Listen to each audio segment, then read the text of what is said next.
Hi, it's Summer Bishil. Welcome to Slayerfest 98. I'm Gabe González. I'm Kimberly and Southwick.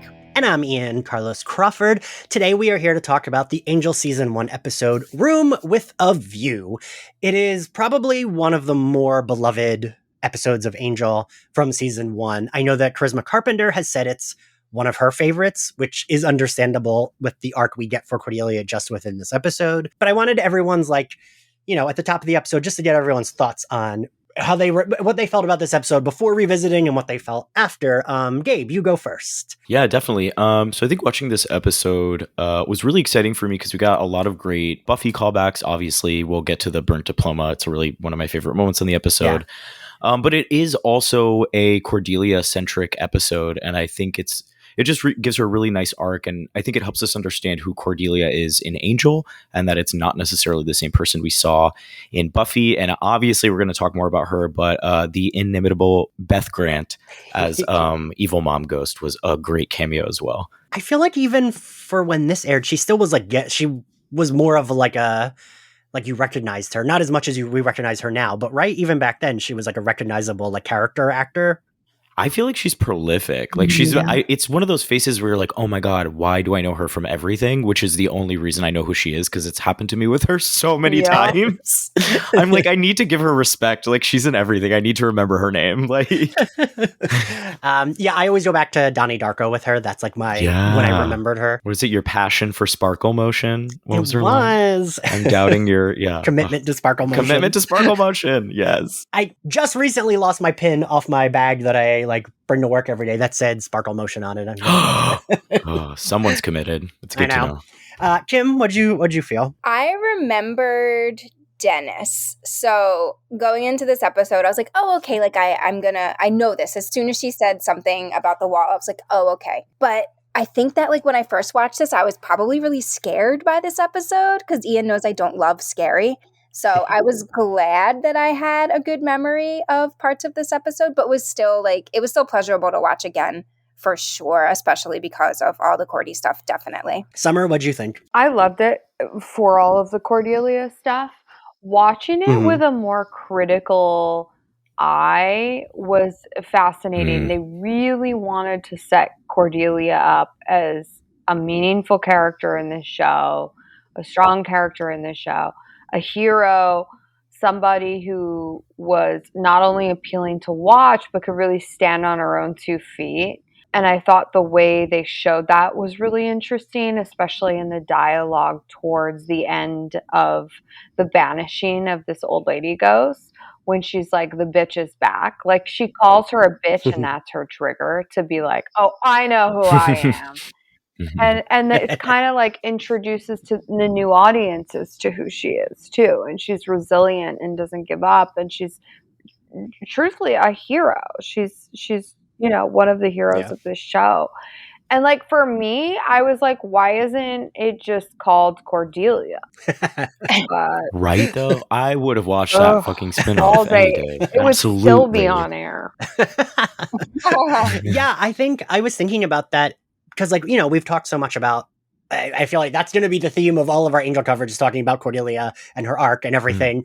But they really do kind of show you what they want from her in this show, in this episode, right? They kind of, she even talks about, oh, is this me being punished? And then, like you said, Summer, that's her trigger, where she's like, oh, you called me a bitch? Oh, right, I am going to fuck you up, Ghost. And that's kind of showing us, we are going to show you the depth, and also, she is one of the heroes of the show, and she is... A thing that I really liked is that even though she's at this point just a human, she doesn't even have her visions, of course she would know more about ghosts and demons and be more but it's Ren controlled. I don't care about it. She's dealt with all demons and vampires and ghouls. So she's I know what this is. I come from Sunnydale. And I like that. It just makes sense for her character that she would be I could deal with a ghost, right? Mm-hmm. I think they do a really good job too, establishing that she's not Buffy. Yeah. Right. I mean, obviously to us, she's not Buffy. Right. But right. This is a spinoff and there's a strong female character, and it's just the, the separation and the fact that she's aware of the differences between her and Buffy and says them out loud and, illustrates them throughout the episode. I think that was probably important to the show as well. Yeah, I think so. And I was thinking about that with I keep thinking of when Summer and Zach and I recorded with Monica Owusu-Breen for Dirty Girls in Buffy season 7. She said how, like, writing for a show, you have to write a lot of that in there, like telling you what's like in case, like, you have to like plan for in case someone hasn't watched what's come before it, and like do like quick little recaps and dialogue. And I think this episode did a good job of that. Like you said, Kim, like showing us who she is, but like making sure we know that she is from Buffy, but she is not Buffy. Yeah, and this episode is probably my first like very like favorite one of the beginning of the season. You know, this is episode 5. Before it, we got a little bit of a slow start, and this, I think, because they focus on Cordy, makes it immediately such a more enjoyable episode because she's so enjoyable to watch on screen. And like Charisma Carpenter has such good energy as Cordelia. So the episode opens, we get Cordelia talking about her commercial that she didn't get. And my editor, Ashley, texted me something. And Ashley, I wanted you to actually say what you said in text because it was a really good point. I just said I really liked in the beginning when she was like complaining about the other woman that got the part. She didn't use any words like slut or tramp or anything like that. She was just like, she was supposed to be a housewife and she looked like Catwoman. And I was like, my girl, not tearing her down, but still upset about it. Yes, true. Yeah. Because I hadn't even thought about that. I thought that was a really good point. So yeah, I like that. And I like when Charisma's doing Cordelia as an actor, and like, it's not terrible, but it's not great, but it's like, that's definitely on purpose to be like, this is how Cordelia acts, right?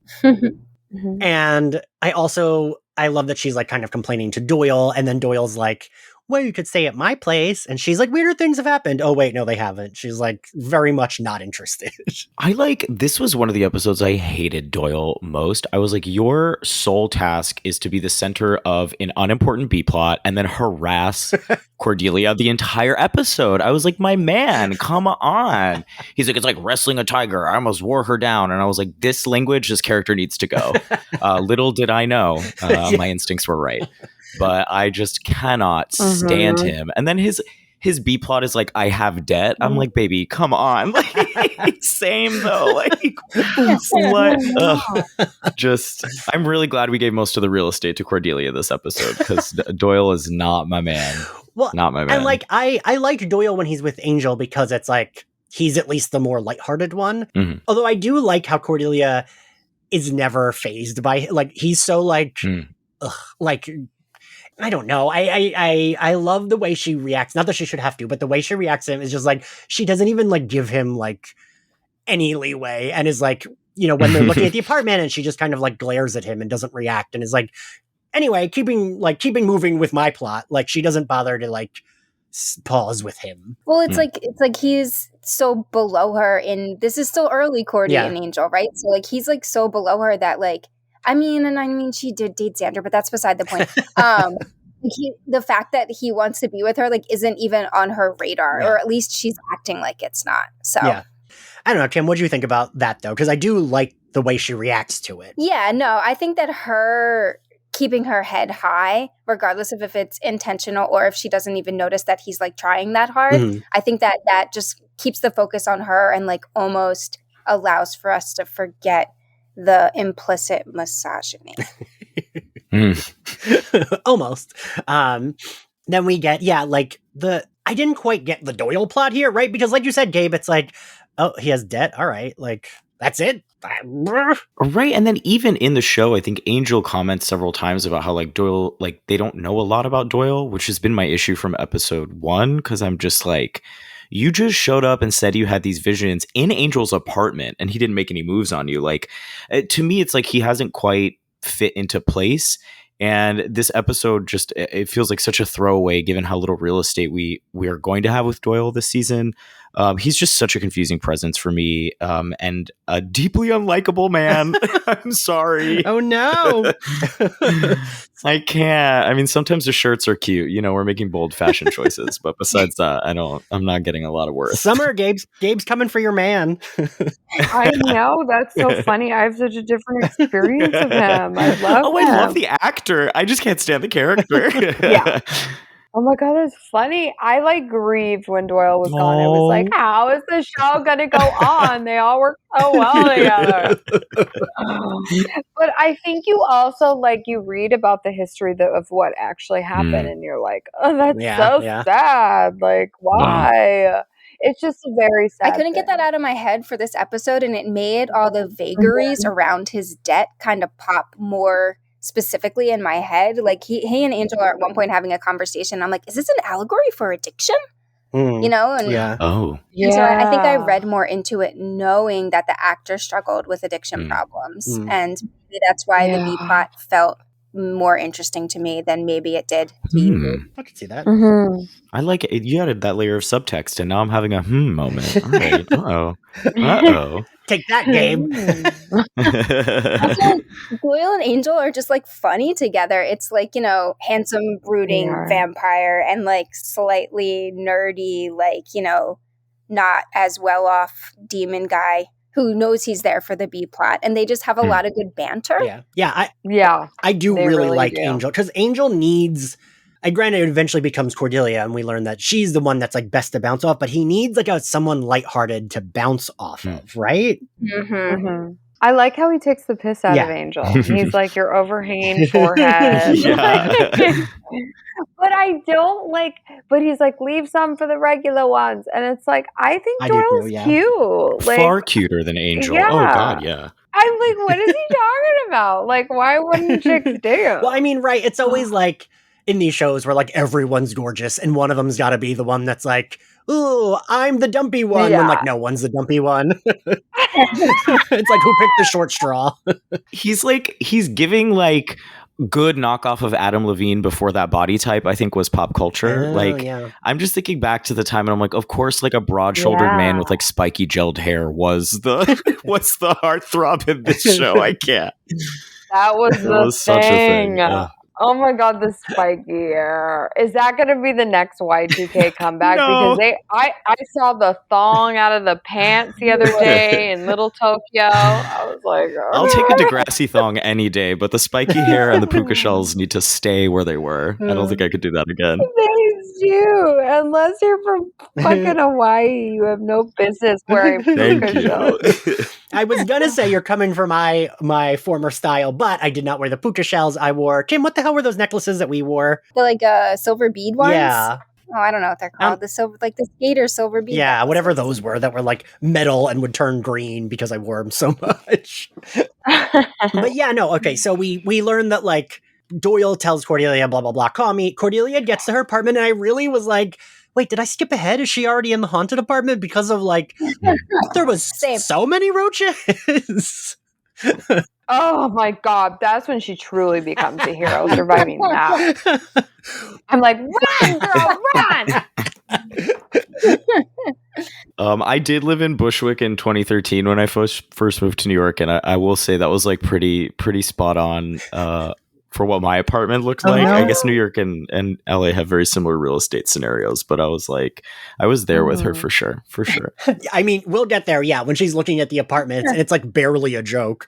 But yeah, no, I don't know if I've told you, Kim, this story, but it gave me flashbacks when I was living in Astoria. It was the nicest apartment I probably will ever live in. It was like newly renovated. The landlord didn't quite realize what he had. And it was like affordable for New York. And it was pretty big, right, Kim? That apartment was big. Oh, yeah. It looked like it could have been a railroad style apartment that got converted into a regular apartment. But in my bedroom, which was pretty big, the only way I could put an air conditioner unit was right above my bed. So it was the only spot where my bed fit. Twice I woke up with a cockroach on my pillow because it had crawled through. Oh. And like not like a small one of the water bug ones that are like giant.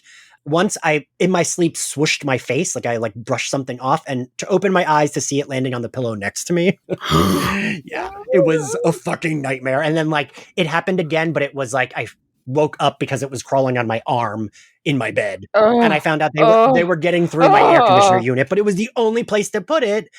And the first time it happened, I literally ran out in my underwear into my living room, and a friend was sleeping on my couch. She was like living there.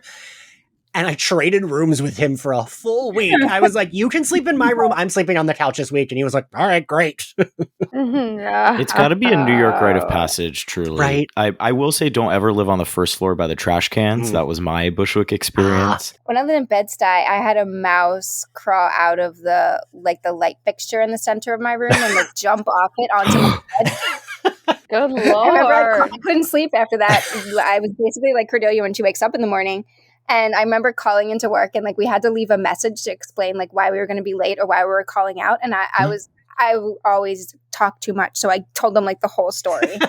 Out of my light fixture onto my bed and I haven't slept since. Kim, I remember you telling me that. I think it's safe to say we all understand Cordelia or why Cordelia would rather deal with ghosts. Right. I feel like we would all make a similar choice in this instance. We've all been there. Any day. So we cut to her going to call Doyle, but before he can answer the phone, he's visited by our B-plot, which is a demon who is there to collect the debt. This episode does a good job because season 1 didn't do it as often, and I want to say it's because I think this episode was written by Jane Espenson, if I remember correctly. Jane Espenson, David Greenwalt. Yeah. So Jane Espenson wrote some of the best Buffy episodes, so it makes sense that this episode, that B-plot we don't care about, but it's important for later when all the chaos is going on that Cordelia has to face her ghost, right? To give us that moment of oh no, she's got to stand up. And so that's why I don't mind this B-plot, even though it is just debt. Okay, sure. Because it gets us to that really good ending. Whatever, it's that he has debt. He runs away from the guy. He hits him with a drawer, runs away. And this is a scene I really like. We get Cordelia arriving at Angel's place and she's freaking out. And Angel's tids are looking great in this episode. He looks awesome. He's sopping wet, right? Just out of the shower and clearly embarrassed. So there's a little bit of he's not super cocky. There's a little bit of that thing that makes you vulnerable and that's for some reasons even more attractive on him. Yeah. So yes, I very much enjoyed his awkwardness and her completely not realizing that she's in the presence of this terribly attractive man. I enjoyed the scene too. Yeah, she was just same or whatever. Why are you wet? Right. And for me, the fact that even later when Doyle arrives and she's out of the shower and what the fuck is Angel wearing? And they're these hot, wet, mostly naked people. But again, you said, Summer, she's just whatever. It's just Angel. And that makes that's so organic for their friendship, right? It makes me love them more that they're these two super hot people who are half naked together, but they're not ooh, oh no, they're just whatever, that's my friend. I love when Angel goes, antlers? I don't know, I started cracking up. And so so she's freaking out. Angel's kind of all right, you can stay here. And then Doyle gets in there and she's gotten out of the shower. And I want to just pause and talk about Angel's outfit because really, what is he wearing? Oh my God. Gabe. The Hugh Hefner. The Hugh Hefner of it all. I could not, with that little chain. Yes. He's a 2020s fuckboy. I couldn't handle it. Could not handle it. You're right. That really is what it is. It's he was a 2020s fuckboy before that, 20 years before that happened. Because the fact that he put on the necklace is just sir. But he sleeps like that right? too. I'm what are you, is this your loungewear? What's happening? Okay. The robe is open. The necklace is drawn. I always think, I think it was Seth Rogen and Zac Efron when they were doing rounds for, what was that movie they did together? Fuck. The fraternity movie. Neighbors? I think it was Neighbors. And he said that the thing about Zac Efron is the way his body's built is that it's all pointing to his dick. And I felt and I was thinking that with Angel here, because the necklace is pointing right to his chest and it's right in his cleavage. And he's got that nice V where it's not perfectly cut, but it's still pointing down there. And everything looked fantastic. And again, it made me love their friendship more because we didn't get a moment of awkwardness between the two of them.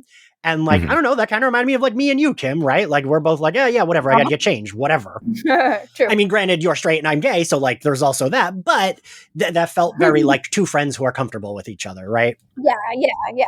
I've always been that weird friend that's yeah, get the fuck out. And people are always what the hell? We've been friends for fucking long as we've been alive. Like, I still don't dress in front of my best friend. She's just like, yeah, I'm like that girl. Like, and like, I'm like deeply private and awkward. I just don't like being naked in front of anybody. Really, I feel like so vulnerable, and not just sexually vulnerable, but like physically. Like, if I had to like run or fight, like I always sleep well clothed. That's funny. I mean, I never sleep like totally naked, but like I'll sleep in like underwear. Yeah. Oh, gotta have underwear. You can't just be like, my mom actually always says the reason she is very like crazy about sleeping like in a nightgown or whatever is because she, like, growing up had like a friend whose like house caught on fire and the mom had to run out like covering herself because the mom slept naked. Oh my God, that is so, yeah, you never know, man. Right? Yeah. You never know. That's what I'm saying. And like, how awful would that be? Like getting your kids out of the house and like you're naked and you have to go outside. Like, Jesus Christ. That will never happen to me either. So good. Yeah. But so Doyle comes in. He's a little jealous. He has that convo. And it's funny because I don't always love a jealousy scene, but like it makes sense because these two people are half naked. She is wet. They are just very casual and almost feels like it is like a couple just like functioning in this apartment space. So like I do get his jealousy, right? I love his robe, though. Yeah. So good. My favorite part is when Angel walks in regarding the peanut butter, and ostensibly she's the only person that could be eating peanut butter in that space, and just really commits to it's beautiful. We love someone who deflects responsibility so carelessly. Yeah, I definitely LOL that I don't eat. Right? I was like, I don't think it was me. I would do that. Like... yeah. So Doyle and Angel have their convo. It kind of like calms things down. And then we do get the moment you mentioned, Gabe, that I do really like too, where Doyle's looking at the shelf. And I also love that she's made herself sew at home, that she like has her trophies and her diploma. And what is she ripping up? Like the linoleum? She's looking for hardwood floors. I love her. Put her on House Hunters. I know. I really rewound that because I was like, wait, what the fuck is she doing? And yeah, that's what she's doing. And yeah, Gabe, talk about this moment because I do like this point in the episode too. Yeah, I love this moment for so many reasons. It cues you into like what Cordelia feels is most important. You know what I mean? The things that you put on the shelf first, the things that you bring with you out of your horrible cockroach-infested apartment. But it is also sort of like a little Easter egg for, I think, folks who've watched Buffy. And I don't think it derails the plot, right? Even if you haven't seen Buffy and you don't know what happened at their graduation, I still think it's a really funny moment. Just the way she kind of like explains it. She's like, yeah, it was a rough ceremony. Is that what she says? And it's just such a nice little detail that I think calls back to obviously the show we love and how we know Cordelia, but I think says a lot about Cordelia as a character. Yeah, and I actually do like what you just said. Like, it's not halting the plot if you already know what's happened, because we haven't really seen Cordelia discussing those things, right? Yeah. And I like that, and I like that she has her burnt up diploma. It also reminds you that she is only 18, maybe 19, is what it's a good reminder. Right. Yeah. Because her character like instantly feels aged up in Angel, but this is like, you know, none of us are having like our high school stuff on a shelf, but like a 19-year-old, that makes sense that was their whole life a year ago. So yeah, she'll have all that shit. Yeah. You know? And I do like seeing the little burnt up diploma. I think that's cute. I just love that they didn't get new ones. Yeah. They were like, look, this has cost us enough. Like, keep the diplomas, we're not reprinting. Yeah. The school district does not have the budget anymore. Like, so she says, there it is, my whole life here. And then Angel tricks Doyle because we get the conversation where Doyle asked Cordelia and we learn that she gave the demon his address because she thought it was a family member. Angel tricks Doyle into thinking that demon's there and then is like, tell me what's going on. And that's when we get, I guess, the moment, right, where it is just the explanation is like debt and maybe some other things, but we're not going to talk about the other things. And I'm actually curious. I don't remember, and I'm wondering if any of you do. Do we learn what the other stuff is or no, not really? Not in this episode, but I don't remember. Right? Specifically in this season if we do. Think so.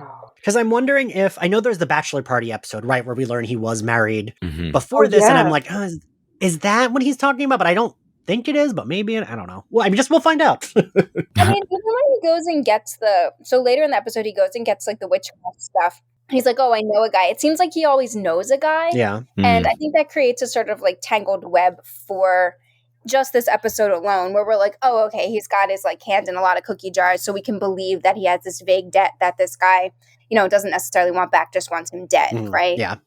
I just realized the other day, yesterday, I don't know what are days, that I had 2 episodes of Abbott Elementary left to watch, and I was very excited because I thought I had watched all of it. And Gabe, I know you watch it, right?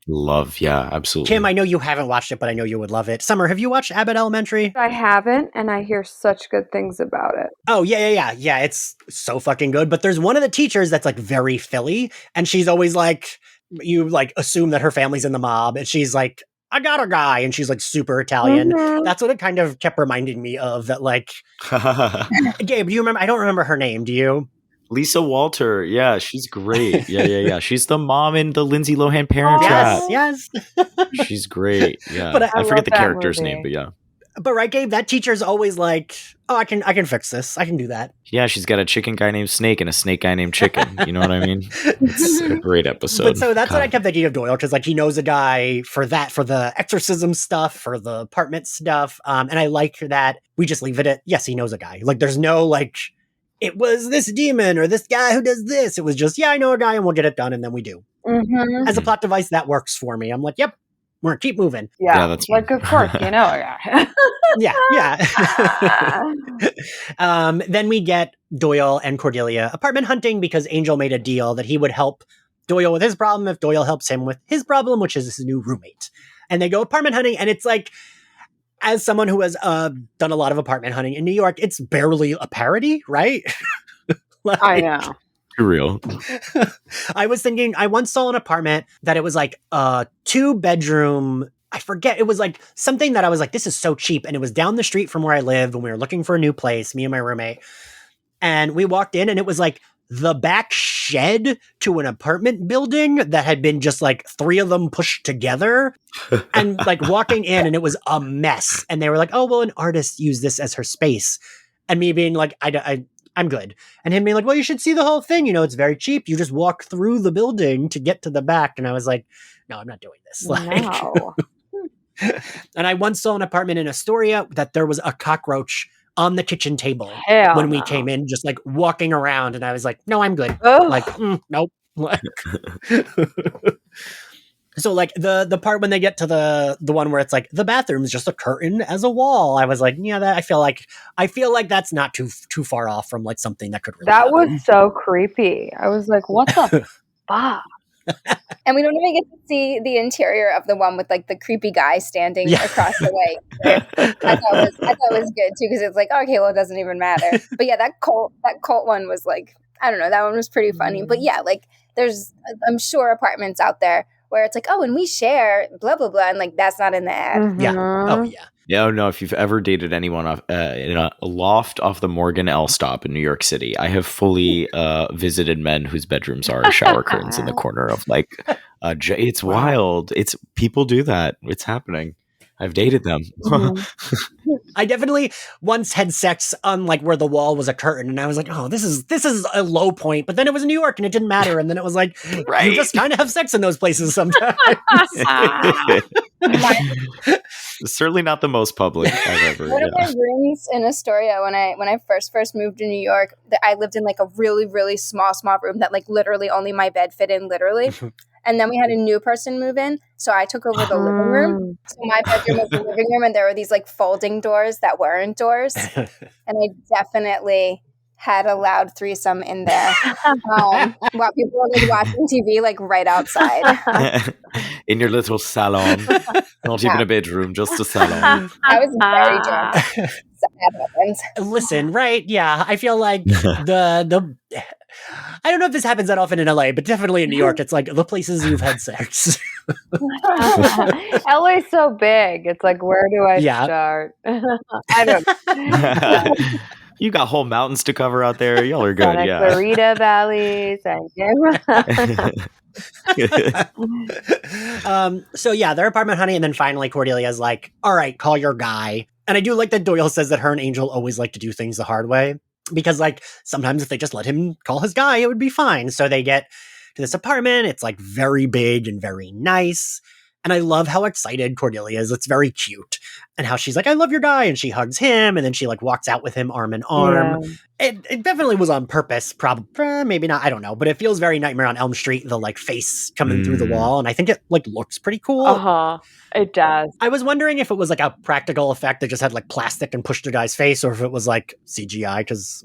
But it works. No, We cut to Doyle's apartment. Angel is there, and him and the demon have a fight. And I don't quite understand the understanding they come to of, okay, yeah, he just has to pay. And it's like, well, that's what the problem was. Mm-hmm. Right? I was like, but that's a whole anyway, but so that's their agreement. Angel and Doyle have a talk. Angel says, why do you live like this? Which I put in my notes. Coming from you, Angel? I know. I'm right? like, whatever, Mr. Big. You should have way more money. You've been alive Right. forever. I'm like, come on. Like, Yeah. you also like are like this. You just... he kind of fails upward, and Doyle just doesn't quite do that. Well, that was the conversation that I was reading as an allegory for addiction. Mhm.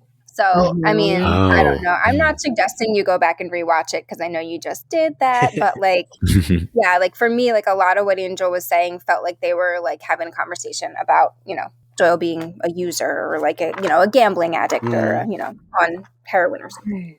I mean, I could see that being the conversation of like, okay, if that's what you're addressing, Angel, then like that makes more sense. But also like have a little bit more care with that conversation, Angel. Yeah, but I feel it might kind of justify how vague that is, right? They're like trying to leave room for you to fill in the gaps there. If I read it as intentional, it seems a lot more interesting, at least, than to assume they were just kind of like, well, he's up to something. Yeah. But yeah, I think I could definitely see that allegory now that you've mentioned it. I'm very swayed on this theory. Yeah. Kim, you must be a professor. I know, right? Imagine. So then we like pretty quickly get Cordelia in her new apartment, which is, we very much find out, is haunted. Haunted by Beth Grant. Her cabinet slams shut, her radio turns on, her water's boiling, her bed rises up. And I do like that she's like, I'm from Sunnydale, you're not scaring me. But she is like, but she is like a little scared, but also she like immediately clocks what's going on. And I like that then we cut to the next day where she, like Angel and Doyle visit, and she is just, I don't want anyone to take me out of this apartment because it is so nice. And like, I just feel that, right? Like, they bring her a cactus, and that's like super bad feng shui, or however you say that word that I just murdered my pronunciation. What do I say? My pronunciation is not my forte. Anyway, yeah, you're not supposed to bring people cacti as housewarming presents, just so you know. I was like, ooh, uh-oh. I didn't know that. Is that really like a thing? Yeah, look it up. Don't do it. That's wild. All right. But yeah, I mean, we know it's haunted, so it was just they didn't know, so it was just a funny little gesture to me. Yeah. Yeah. But I especially liked this scene, how, you know, she's like really doesn't want to go and like doesn't even want them to come in. Right. The fact that Angel just like walks right in, there were some really like good, funny moments, and that was one for me. And she's like, the rules keep changing. Yes, I liked that because I wonder if that was like a joke about the show. Because right somewhere in episode 1, I think we talked about that, didn't we? How they're like kind of fast and loose with the vampire stuff. And so I was wondering if that was like a joke about the show, because the show is very like, we'll fudge the rules sometimes. They are. Which is yeah, they fine. are kind of going, It's like, Yeah. Summer, what do you think of Cordelia in this scene of her like trying to get them not to see the apartment's haunted? I'm just like, I mean, I want to mention something that happened even before that. When Doyle and Cordelia are looking at the apartment with the realtor, Cordy's like, oh my God, I love it, I love it, I love it. But she's immediately like, what's wrong with it? Like she's smart. She knows there's a fucking catch. She wants to know what the catch is. She still wants the apartment. But it's interesting that Doyle is the one to say she'll take it. You know, she's still going to take it. But she does have reservations, and she was sort of about to grill this woman on why this too good to be true offer is happening. And she immediately spots the wall that we later see is haunted and knows something's not right with it. And her delivery is like strictly on its aesthetic quality and in typical Cordelia fashion. But it's a really astute observation and just like a great character moment that the writers gave her for just the instincts that she has, and the delivery of them may be unusual and funny, but she's just as alert as anybody else. She's just so smart. Yeah, and that's a thing the show does well, where they'll have like the men be like, "Oh, she's being Cordelia," but then in the end, she's right? Mm-hmm. And I kind of love that. It's like, well, if you listen to her more, like she does know, like, just because you think like, oh, she's like girly, so she must be stupid. It's like, no, she's fucking smart. She's observant. Yes.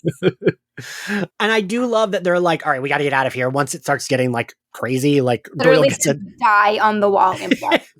And she's like, maybe it's rude, but maybe they're just telling me to diet. Maybe it's not finished right. I know. She will not give that place. I wouldn't give that place up after those horror shows she saw. I mean, we said it, but like, I would rather deal with a ghost than all those cockroaches. Like, no, thank you. Way rather. And like to Summer, I feel like you would have a little bit of, you'd be like, excuse me, I worked on The Magicians. I can do this. Oh, for sure. Well, actually, she has that funny part where like the ghost is like risen her bed and she's like, I'm from Sunnydale. Love Cordelia. So we get, as she's pulling out, as they're pulling her out, I love the lines that she's like, the delivery of, I'm not giving up this apartment. It's rent controlled. Like, I love her delivery of that line. I know. When she's like, I will die before I give up this apartment. And then our ghost is like, okay, dear, if that's what you want. Mm-hmm. So the gang goes back to Angel Investigations to kind of like figure out what's going on. I forgot to put it in my notes. I forget what leads him to go to Kate. Is it that like, they think the old lady was murdered? Is that what it is? It was like a cold case? No, I think, he talks to her about like a deaths in that building. He's like looking into deaths and I don't think they can find any. And he like implies that like someone killed a bunch of people and made it look like a suicide. That's a whole list of people, I guess, that have died in murder-suicides because he thinks that the son murdered they're like, the son really murdered the mom. She was only 57. And then, made it look like a suicide. Wait, do they say 57? Is that the age they give? Yeah, she was Soup's young. Oh, because they do her up like she is like 75. I know. I'm like, okay. God. Wild. She was, the axed golden girl in that. Right? The way outfit. They dress her. Yeah, it was wild. God, but isn't it like in season 1, the Golden Girls are actually only like 55? Yeah, they all got aged up too. It's so unfair. God forbid a 50-year-old woman exist on television. Exactly. They have that important conversation, though, here, where Cordelia talks about how she thinks she's being punished for her behavior in high school. Before they kind of go and like figure out the stuff about Maude Pearson. And Kim, I'm curious, what do you think about that? Because it almost feels a little too on the nose for her to say it out loud. But then I like it for where we go at the end, where it's like, no, she's fine. Yeah, I think that we need her to say it out loud, like kind of like what we were saying before about how, like, this isn't Buffy, and perhaps, like, the spinoff has new watchers, people that haven't seen Buffy, so they need to know that she was, like, the top bitch. And they sort of, I guess, give us hints of that with her ignoring the call from Aura and with the trophies and everything, but that she's like aware of this and that she has these fears and reservations. I think it's just important that we know that she's afraid that she was too bad, too cruel in high school to live a good life following high school, right? There's that whole stereotype of people, living their best years in high school. And she really sees herself as somebody who that could be possible for, unless she she feels like she needs to do something to, repent for it. Yeah. Mm-hmm. Yeah. Summer, how do you feel about that? I mean, I don't know. I noticed more the theme of, like, that was all there, I'm sure. The theme that I focused on more for her this episode was her dealing with her self-worth and identity without having a lot of things and a lot of material and obvious accomplishments. Yeah. That sometimes I will say I did find a little problematic, but like she was like, I don't know, like the apartment was in like the barrio or like the ghetto or something, like something about that kind of irked me a bit. It was like, well, some people live in lower income neighborhoods. There were parts where I actually for the first time was like, ugh, gross. But then also still loved the themes that they were introducing for her and the character building moments that they were having her go through, as far as grieving, having come from a lot. Yeah. And realizing that she now has to make that for herself. As far as like the penance, I think that was pretty funny. And I think she really didn't change who she was entirely, though, because at the end she's like, oh my God, she's like, the last line she has of the episode is, she's nasty. It's like, I don't think she deserves anything bad to happen to her, especially for such youthful and young behavior. Right. But technically she was a bully at Sunnydale. She was a bully. And then we're seeing her evolve out of that. But there was some of like, I felt like there was some economic like prejudice for sure. Yeah, definitely. I will agree with you, Summer. When she was saying that, I was like, not the best. The Barrio or whatever. Yeah. Like, okay. Whatever. It reminds me of when you first start watching Schitt's Creek and you're like, oh, I don't like these people and the whole show's about them. And then like the show like totally like flips that for you. Yes, it does. But also Cordy dated Xander, and I feel like she repented enough by having to date him. So. I know. Also, fair point, Kim. Also, like Sunnydale wasn't Montecito, Cordy. Like was she the only rich girl in town? Like Sunnydale felt like Valencia to me. Like no shade at all, but it didn't feel like they were in like this like posh pocket of the world. I don't know. Well, and they're always trying to push that I just recently recorded for Prophecy Girl, and like Buffy's mom buys her a dress and they make a big deal of the fact that Buffy's like, you can't afford this, Mom. And it's like, they have a really big house, but like it is supposed to be like, I guess, TV's version of, it's like when like someone's poor in New York, but on TV, but they have this giant fucking apartment, right? Yeah. Oh my God. Yeah. Yeah. Like Friends that they finally explain. I remember when I was watching like the first season of Girls, and I was like, this is bordering on science fiction. If her parents aren't paying her rent and she doesn't have a job, how is that apartment being paid for? Like, Also, how's your hair looking so fly? Because the first thing that goes when I've been down and out is them good highlights. And Cordelia's hair looks fucking fantastic this entire episode. She has great hair, I think. She just does, yeah. So then we get, she's talking about the ghost. She's like, oh, it's an old lady ghost. How come Patrick Swayze is never dead when you need him? And I was like, one of my favorite lines. Oh, I know. I was like, oh. So Angel goes to visit Kate. Kate is one of my most hated Buffyverse characters, but this relationship, I'm like, yes, I wish this was their relationship. Like, if we're always just like, oh, he goes to her for help, she is willing to help, fine. But like, she becomes it goes back and forth so often with them that I just end up not liking her. She's just a justice blocker. Right? Like, stop justice blocking. Justice blocker. And she's always wrong. Like, always. Always.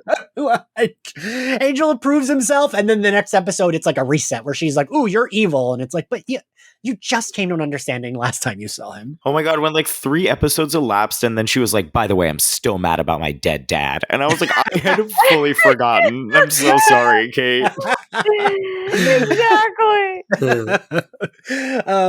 Because they even have like a cute whatever when she's like pop stars and popes. Those are the one name guys. And he's like, you got me. I'm a pope. Like, that's like a cute interaction. All right. Yeah. She gives them the files. And Kim, what's like you said this before, I feel like, what's the outcome here? They think it's a serial killer. Right. And he asks her about suicides. Right. Yeah. But like the whole scene is stupid because it doesn't even matter. Right, yeah. They could have still been at Angel Investigations and Doyle could have gotten the phone call. Like, why do they have to be at separate places? How do they both wind up in the same car? Like, it raises too many questions. They just needed us to see Kate this episode so we didn't forget she existed. Yeah. I felt like they were like, well, got to put her in to remind you of her. They were like, oh, she was 10 out of 13. So Summer, did you just use the same line that you use about yourself? 10 out of 13 is just a common deal. Is it? You know, like, I feel like a lot of people are 10 out of 13 on shows. Like, Would that be a thing even for a character like her that's a very side character? Would she have like a season deal? you know what? I have no idea. I think that's all reps and Okay. network. I think everything's so different, and I have no idea how things worked then. You know, True. Yeah. It seems like everyone was getting fucked on how much they were paid, and Yeah. it just seems like a different. Yeah. There's like an interview with Sarah Michelle Gellar. I forget what she said she was being paid, but like compared to like any other like leading men, it was like next to nothing for all like she did on Buffy. My God, that's crazy. Yeah. So then Gabe, where are we in the plot? Yeah, okay, so we have just gotten to... Is this where Maud fakes being Angel Right, and calls yes. Cordelia? Mm-hmm. Yes, you're right. And I guess it's because when I was watching the scene, I was like, that's weird that we get the answering machine, but it's important for later that she picks up and it like records on the answering machine as they would do back then, where it records the whole convo. And it's Angel's voice, but we learn it's Maud trapping her to come back to the apartment. My notes here are jumping around. Oh, so then like Doyle goes back to Angel Investigations. Angel calls from what he found out about Kate. And I do like the little bit of Doyle saying, we hope you're helpless. Like he doesn't know what to say when answering the phone. And like they had been mocking Cordelia for that earlier, but I like that Doyle like can't even answer the phone like correctly. also can't execute it. Yeah. Yeah. We cut to Cordelia in her apartment. The ghost is like taunting her and making her hang herself, which we found out was her MO from Kate's info. That like Angel was like, oh yeah, like what appears to be a suicide. And I kept forgetting all episode. The two things I kept forgetting in this episode were, one, that they were under the presumption that the sun killed her, just because I knew where it was going, that I kept being like, oh right, they don't think it's the ghost. They think like she thinks that they think the sun murdered her. And two, I kept forgetting that Dennis wasn't gay. Because it just would make more sense that Cordelia would have a gay ghost who like stands her and is like, oh my God, Queen, yes, we can live together. It would be a lot less creepy if he was gay. Right? Yeah. Also, Dennis is one of the faces. There are all those like crying faces at the beginning of the credits. And I'm like, who are they? Are they important? And then slowly started realizing they're just like randos from different episodes. So Dennis is one of the faces. I'm glad I found him. Yeah. Yeah. And like, so we get the ghost gets Cordelia hung in her apartment living room, but Angel and Doyle arrive, and kind of this is when like chaos starts ensuing. And I hate seeing Cordelia crying, but I like it for what we get, for like where it goes. They burst in. They're trying to do. Kim, is it an exorcism officially? What is it they're trying to do? Oh, they have some sort of spell. I don't know if they call it maybe they call it an exorcism spell or something, but Doyle's got that box of stuff he got with like the bile or whore's hair or something. as in an animal, HOAR. Anyway. Yeah, so they're trying to do the spell, and Angel's chanting in Latin and everything, and then it's not working, and Doyle's got to chant in Latin, and there's some joke if you've ever taken Latin. I have not, so I didn't get it. And then the demons come and bust down the door, and then it's like total chaos because the ghost is trying to make stuff happen, and then the demons are trying to fight everyone, and Mama Ghost leads Cordy back into that back room. I actually love when the demon, because like there's like that one human guy, and he's like, "What's that?" And the other demon's like, "It's a ghost. Ignore her." Like I like how like, whatever, it's just a fucking ghost. I do like this scene, and I feel like they do a good job of kind of building to it when everyone's wires get crossed and they all converge on the apart. Like the entrance is just a little too perfect, right? Like the timing is like a little too coincidental. How do they find Cordelia's apartment? What's going on? But I love it because I think it really raises the stakes for that confrontation, and it's interesting because like we've got a physical fight scene and sort of like the more emotional climax of the show happening concurrently. And I think what's happening with Cordelia and the ghost is way more compelling to me and a lot more dynamic. Yeah. Well, I feel like on these shows, we talk about this a lot, especially with Buffy too. Like there needs to be like a fight scene, right? And I felt like they needed like an actiony fight scene. It couldn't just be Cordelia like telling off a ghost. So they needed to have like the fight going on. And for me, this is the best way to do that. Like, all right, yeah, that's the action. But like the interesting part is like Cordelia like broken. And I I like that, we got the line of even Angel being like, damn it, you're Cordelia Chase. And like, but she was too upset, and the ghost is like whispering shit. And then it pulls her into the bedroom because it wants her to appear to have killed herself while the ghost is the one doing it. But the ghost is even like, brings her in there, and Cordelia's crying. And then the ghost like has a confrontation with her, and we're going to have a reading of this scene with Summer. You'll be playing Cordelia, and Gabe, you'll be playing Ghost Mom Maud. Thanks. Can't wait. I'm sorry. You better be sorry, you stupid little bitch. I'm a bitch. Take off the bed sheets, make a noose. Go on, it'll all be over soon. I'm not a sniveling, whiny little cry Buffy. I'm the nastiest girl in Sunnydale history. I take crap from no one. You are going to make yourself a noose and put it around. Back off, Polygrip. You think you're bad? Being all mean and haunty, picking on poor, pathetic Cordy? Well, get ready to haul your wrinkly, translucent ass out of this place because, lady, the bitch is back. Do you think that I'm going to take that from trash like you? I tell you what I think. I think you're going to pack your little ghost bags and get the hell out of my house. That was fantastic. Oh my God, that's so funny. She had to make a lot of crazy lines work. Right? I'm looking at this cold and I'm like, I wish I had a day with this because I got to ground the fuck out of it. You could really sit with back off Polygrip for a long time. Like, that's a strong emotional turn there. Well, Summer, you nailed it in one. So. Oh, wow. It's funny when you see it written, you're like, oh, wow. That's the shit they had to make work. Right. I always say with this show, like if a lesser actor had delivered these lines, they would sound stupid, right? I'm like, Right? it would have been the craziest bitch in Sunnydale. Yeah.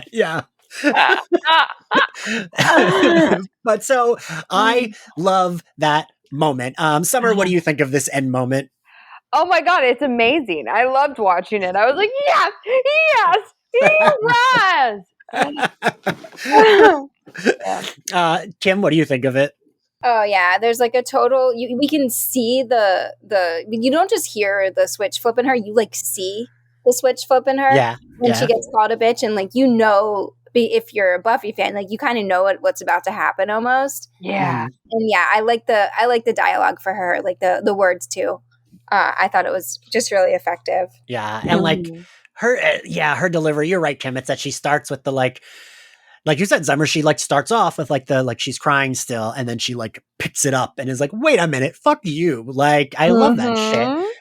Gabe, Gabe, you did a fantastic Maud voice. It was very camp. Thank you so much. Yeah, no, It was I really. so good. We're bringing it to Broadway. We're going to be doing Room with a View the musical. I'll be starring as Beth Grant / Maud. It's going to be thrilling. Oh, I can't wait. I'll promo my co-hosts are on Broadway. But yeah, what do you think of the scene? I do really love it. I love this confrontation. I love the kind of like end of the horror movie because like I feel like they've been doing send-ups to so many horror films. What was the one you mentioned earlier? Nightmare on Elm Street. Yeah, and it also kind of reminded me of Norma Bates, Norman Bates's mom, and like the Psycho novel. That character felt like very much a mishmash of that, and like I don't know, sort of a mommy dearest vibe. It was chaotic and it was very campy, but I don't know. I really liked. I've felt mixed feelings about this like whole ghost haunting thing. Like I did think it was a little heavy-handed at times, but I don't know. I think it fits the overall vibe of the show, and I like that the language in this is so ridiculous while we're still getting a like kind of like sincere emotional moment, kind of like an emotional epiphany from Cordelia in this moment. So it was nice to see that struggle kind of externalized through the supernatural in the story, which I thought made it a lot more compelling. And yeah, man, she really made some great lines work. Even when she's just like having to stand in a room and say, "Am I being punished?" out loud when we like get that's what she's going through. Like I believe it. And with the amount of like green screening, I'm sure they did for this as well. Like I can't imagine what that must have been like. So it's just a really great catharsis for this plot, I think. I forget about that sometimes, how like she probably was acting to like opposite no one at some point, right? Right? Yeah. Yeah, I mean, Summer, you probably had to do that at some point, right?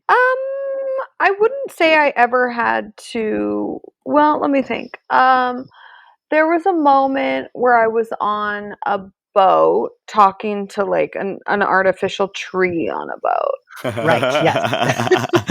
So I would say that was to no one.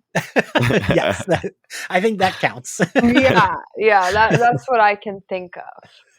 Just off the top of my head.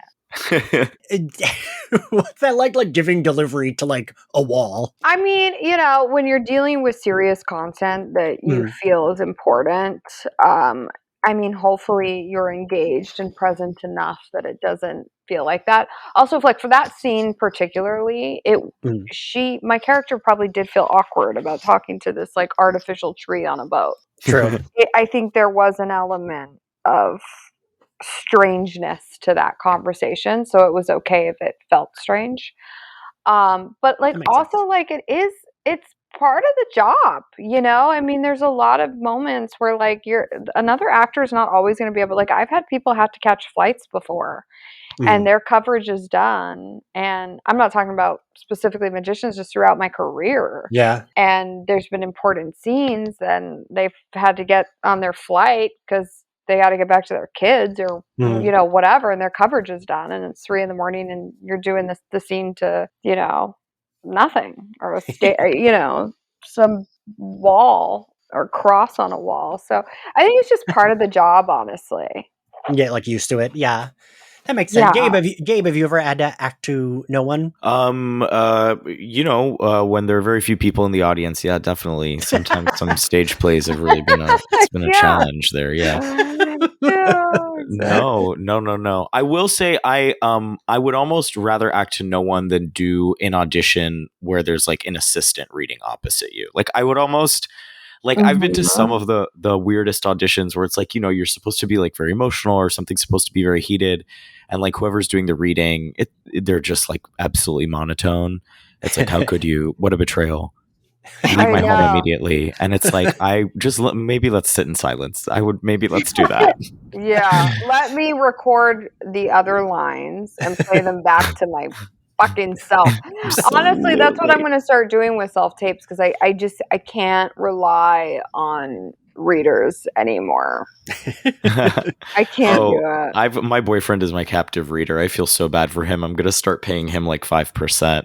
It's just really, the poor man has been so patient. Yeah.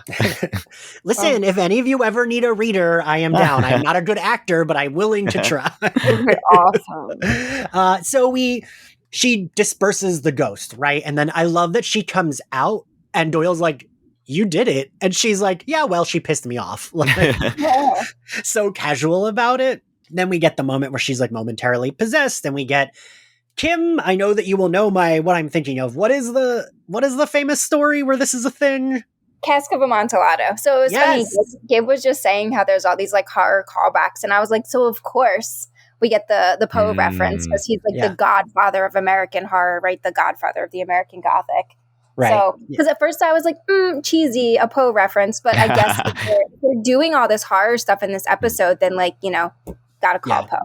Yeah, right? Like, I feel like that does like fit. If we're having horror references, then have like a horror literature reference, like fits. Yeah, totally. Yeah. And also, I mean, there is some ambiguity over whether or not the mother actually intended to like murder her son in that way. Right. And I like that, like, because she has a heart attack and dies, and I'd like to imagine that she just leaves him in there for like an hour or two, and then, takes it down and is like, don't marry that person. Right. But instead she dies, and therefore, like, also kills her son unintentionally, which is, I mean, almost like awfuler in a way. Yeah. And I actually think that scene is like really, I like that scene, the way we get the flashback, and like that song is, I couldn't remember where it's what, like there's another show that it played in. And I was like, is it the Buffy episode where she finds out Angel's evil and it's her birthday at the end? I don't think it is. But like, I know that it's played at the end of something else sad in a TV show that I love. But I thought the music was good, and like the way they like the son screaming is like very, like, they don't like skimp on how like upsetting that is, right? That it's like this mother putting her son in the wall. And he's just like, his muffled screams are like pretty upsetting. And like, I think that it's like a really well done flashback to show you what actually happened, because I kept forgetting, oh, right, the characters were thinking that the mother was murdered, but it actually, the mother was murdered. The mother killed her son after she had this heart attack. And I do like what you said, Kim. It's like almost like, oops, she had a heart attack. So maybe she wasn't going to kill him, but she still did, right? Yeah, there's just no way to tell. Yeah. So fucking dark. Yeah. And I like that. Do you think it's too dark, Summer, or does it work for you? I don't think it's too dark. I think they went there though. Yeah. It starts out like as this funny, zany instrument for Cordelia's like character establishment in the show, and like it's funny and it's zany, the use of the ghost, and kind of harmless. And then for me, it got really serious when Kate was talking about how many suicides have happened in that house. That's when it was really serious, and then it just got really fucking twisted. Yeah, and I agree. I liked it. What'd you think of it, Gabe? It was a lot, you know what I mean? It was like we were really trying to squeeze in a lot in that moment, but I do appreciate the tonal shift and that they did kind of like commit to making it an emotional moment rather than like a weird kind of like zany one in this. Like there are a lot of tonal shifts that I think work. This episode flows really, really well. And I also love the payoff for this episode, that Dennis is like a constant presence, that it's not just like a one-off episode thing, that like there are a lot of callbacks to this reality in Cordelia's apartment. And I think it's really nice when an episode spends a long time developing an interesting idea and like the rest of the series like hears it and incorporates it. So like I appreciate those little serialized elements and callbacks in this. It's nice. Yeah, I think that's a thing that the Buffyverse in general would do. Like early seasons, they didn't do it, but like they did a pretty good job once they realized that it worked, of like, oh, we're going to plant this and then we'll like keep going with it. And that's like a thing I love about these shows, that they do that. I almost would have loved more of Phantom Dennis than we got. The Phantom Dennis, no. So we get the very end, we get Cordelia, and like you said, Summer, she's like on the phone with her friend, and she's kind of more comfortable in herself at this moment. Like, right, it's like she's just like gossiping with her friend Aura, and like it's fine, right? I kind of like that. Yeah, she felt comfortable enough to be like, you know what, this isn't a bad life. I am doing well, and I like that she's just coexisting with. She calls him Phantom Dennis, and she's just coexisting, right? She's like, don't touch that, which I would like to say, he tries to get her Diet Root Beer can, and that's my soda of choice. So I felt I was like, oh, Queen, me too. Same. I was glad we got back and we saw that Dennis was like a friendly ghost in that moment, because I was like, oh, are we not going to get friendly Dennis? Or was that going to be a surprise in a later episode? And I was also glad it didn't end on the like super vague Angel and Doyle conversation, which comes like right before it, where they're like installing a deadbolt and Doyle's like, what's that going to do? And like he's kind of trying to joke, and Angel's like, no, like you got to get your life together. And I was like, don't end here. And then it didn't. So. Yes, I was thinking the same things. It's like, oh, this is a story I don't care about. I don't want to end on this week. Yeah, Gabe, what do you think of like Phantom Dennis coexisting with her? Oh, I mean, I love it. Naturally, it's like a little creepy. It's giving like Invisible Man remake. I'm like, what? But it's fine. I also just like really like that it's not Cordelia doesn't have to undergo this like moment of penance. Rather, it's like a moment of finding self-confidence, which I don't know. I think is also like a fun inversion of what one might expect from a Cordelia-esque character in like a haunting situation. But it's cool. I don't know. I just like, I really appreciate the payoff for this episode. It just sets so many important things in motion, like Cordelia's character arc and like sort of her growth moving forward, Phantom Dennis, Natch, and the apartment that I guess temporarily becomes their headquarters for a hot second, which is like really funny to think about. Yeah, because I think she lives in that apartment like until season 4, I think. She said she's not leaving, Ian. She went through shit for that, okay? It is rent controlled. I would go through more in New York to get a rent controlled apartment. Yes, right. Like, why? Give me a 2-episode arc, okay? All right. Well, now that we are here at the end, favorite outfit, Kim? Oh, and Angel was just wearing the towel. Okay, fair. Summer? You know what? I liked Angel's smoking robe, like his like smoking jacket robe. Yes. I liked Cordelia's like Y2K thong sandal platforms. 'Cause they're making a comeback, and I'm so here for it. And I continue to like what wardrobe was doing for Doyle with the pattern mixing. Like Yes. even his t-shirt with that, like it had that beautiful pattern, his shirt, but underneath even his t-shirts were like layered so that the collar was like double layered, and like there's just so much detail work in his wardrobe, and you can tell wardrobe's having so much fun with it. I really appreciated that as well. So, like, there was a lot of looks I really enjoyed in this episode. You know what I also like about Doyle? That it is, at least I think it is, the same jacket. Like they're like Yes. consistent that he's like always wearing that like brownish, It's his like shinier. jacket. Yeah. I think my favorite outfit, I'm gonna go same thing as you, Summer. I actually love like Angel in that robe. I've never been more attracted to him. Those like small boxer briefs and the Yeah. necklace. But I actually also really like Cordelia in the denim jacket. I thought she looked cute in that. Yeah, all her looks are so cute. And they're Yeah. like they're becoming so current again. Right. It is weird that a lot of that shit is like circling back. I can't But wait. I'm so here for it. I still refuse to ever go back into baggy jeans. I just cannot. Right, yeah. Oh my god, you remember that opening scene in Clueless where they're all like baggy? Yeah. Those jeans, like, even then it felt, I can't go back to the baggy. I'm too gay. Favorite scene? We're probably all gonna have the same one. Gabe didn't tell us his favorite outfit, did he? Oh, thank you. I actually did have one in mind. My favorite I'm was sorry. already mentioned. It's fine. You know, I'm no fashion expert, but I'm happy to weigh in. I also hate baggy jeans. Okay, so my shout outs, obviously Angel in the smoking jacket, Cordelia's hair, the entire episode looks fantastic. Yeah. And then Maud's I'm burying my son in the wall look was actually a serve. Okay. If we go back, she's wearing this like really chic headpiece, some subtle pearls, a strong, like kind of baby blue and cream colored outfit with some beautiful details. So, you know, if you're gonna bury your son, do it in style. Do it in style. Do it in style, babe. Actually, you just bringing that up, I'm like, I wonder if her outfit is also a callback to a horror movie because she's almost dressed like the woman from Rosemary's Baby. Oh. Right? Like she kind of is a little bit. The woman that like she looks through the peephole and sees her. Yeah. Someone's got to write a paper for a conference about like all the horror references in this Angel episode.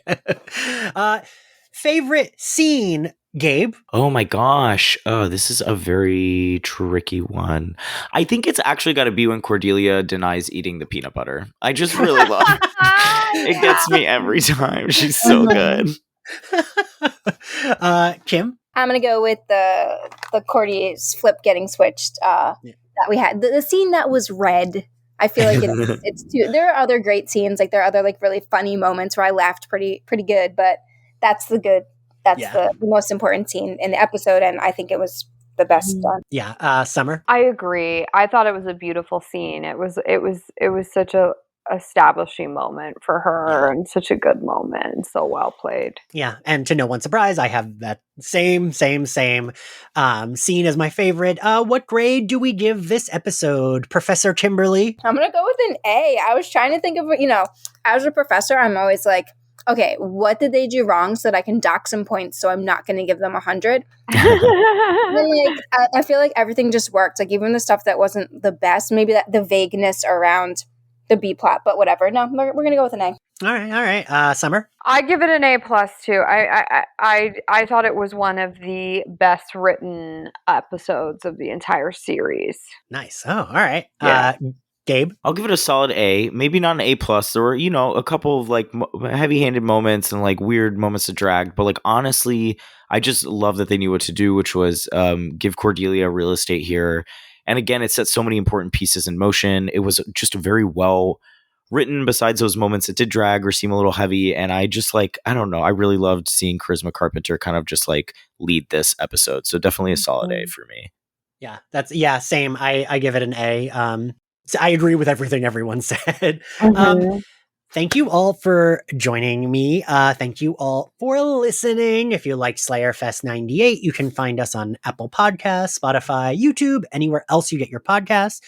You can support us on Patreon, which helps keep this podcast going. Everyone in this recording has been on Patreon episodes before. We're currently covering Harley Quinn Season 2 and What If Season 1.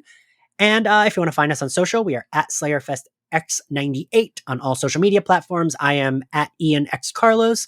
Gabe, where can everyone find you? Yeah, so you can find me on social, Twitter, and Instagram using the handle Gaybones, GAYBONEZ. It's a terrible college nickname. And my website, gabeis.gay. That URL does work, I promise. I love that URL. Summer, where can everyone find you? At Summer Bishil 1 on Twitter, Summary Bishil on Instagram. And Kim? I'm at Kim and Joe South on Twitter. All right. Well, thank you all, and we'll see you next time. Bye. Thank you. Bye. Thanks, babe. Bye.